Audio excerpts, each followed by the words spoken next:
इस current situation से ही करूंगा। आपने भी मुश्किल वक्त में काम किया जब मिलिटेंसी पीक पर थी और किसी एक एरिया नहीं, साबिका रियासत के अंदर चैलेंजेस ज़रा मुख्तलिफ नजर आते थे, लेकिन हालात इससे भी बदतर। आज अगर एक प्रोविंस की बात हो रही है तो तब पूरी स्टेट की बात होती थी। दोनों जगहों पर बड़े चैलेंजेस थे। बीच में कुछ हद तक हमने देखा हालात बहुत हद तक ठीक हुए, चीज़ें सुधरी, अचानक से फिर से हमले शुरू होते हैं और अभी 3 साल पूरे हुए भी नहीं कि 43 जवानों को हमने खोया इन 3 वर्षों के दौरान। कैसे ओवरऑल कुलदीप साहब आप इस सूरत हाल को देख रहे हैं, मुशाहिदा कर पा रहे हैं जम्मू कश्मीर के अंदर? देखिए, पाकिस्तान की स्ट्रेटजी में एक साफ बदलाव आया है।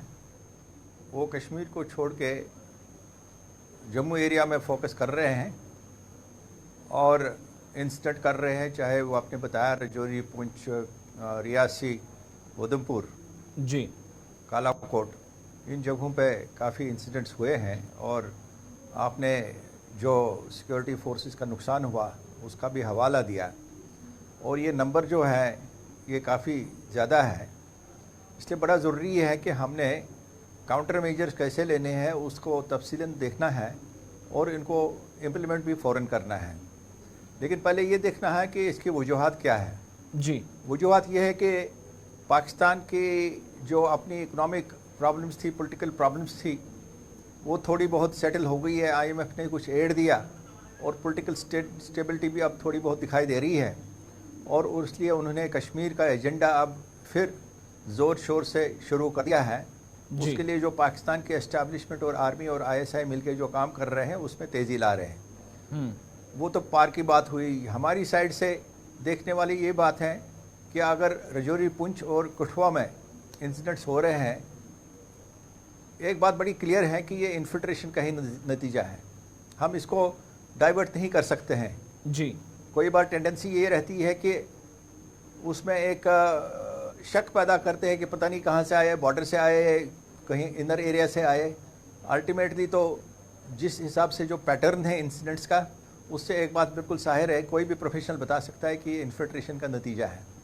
इसलिए हमने पहली बात तो ये है कि बॉर्डर्स पे हमने अपनी चौकसी कैसे बढ़ानी है, उसमें जो मॉडर्नाइजेशन करनी है, डिटेक्शन मैकेनिज़्म के लिए जो गैजेट्स लगाने हैं, चाहे वो नाइट विजन डिवाइसेस हो, चाहे वो इंफ्रारेड कैमरास हो, चाहे वो ऐसे एरियाज़ को कवर करना हो जो डिफ़िकल्ट एरियाज़ है जहाँ से टेररिस्ट घुस के आते हैं, चाहे वो टनल्स के ज़रिए अगर आते हैं, चाहे वो आर्म्स एम्यूनिशन ड्रोन्स के ज़रिए भेजते हैं। लेकिन एक बात जो मैं अंडरलाइन करना चाहता हूँ कि एक जो टेंडेंसी आई है हमारे जवानों में, वो मोबाइल फ़ोन का बहुत इस्तेमाल करते हैं, और कई बार ये भी देखा गया है कि कहीं क्रूशल पोस्ट्स पे भी मोबाइल फ़ोन इस्तेमाल करते हुए देखे जाते हैं। तो जाहिर है कि अगर बॉर्डर पे हमारे बहुत चौकसी की ज़रूरत है, अगर उसके हाथ में मोबाइल फ़ोन भी है तो उसका अटेंशन बार बार डाइवर्ट हो सकता है।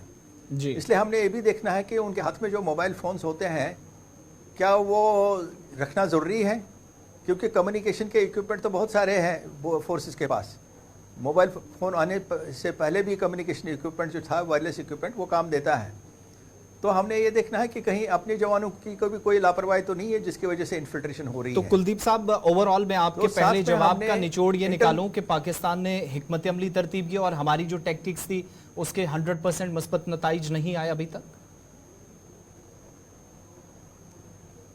जी हाँ, कि उसके नताइज तो 100% तो छोड़ दीजिए। मैं तो ये कहता हूँ कि पाकिस्तान अब इसमें कामयाब हो रहा है कि वो ऐसे एरियाज़ में घुस रहा है कि जो अब तक मिलिटेंसी वर्चुअली फ्री थे, और जहाँ पे कोई मिलिटेंसी के इंसिडेंट नहीं होते थे।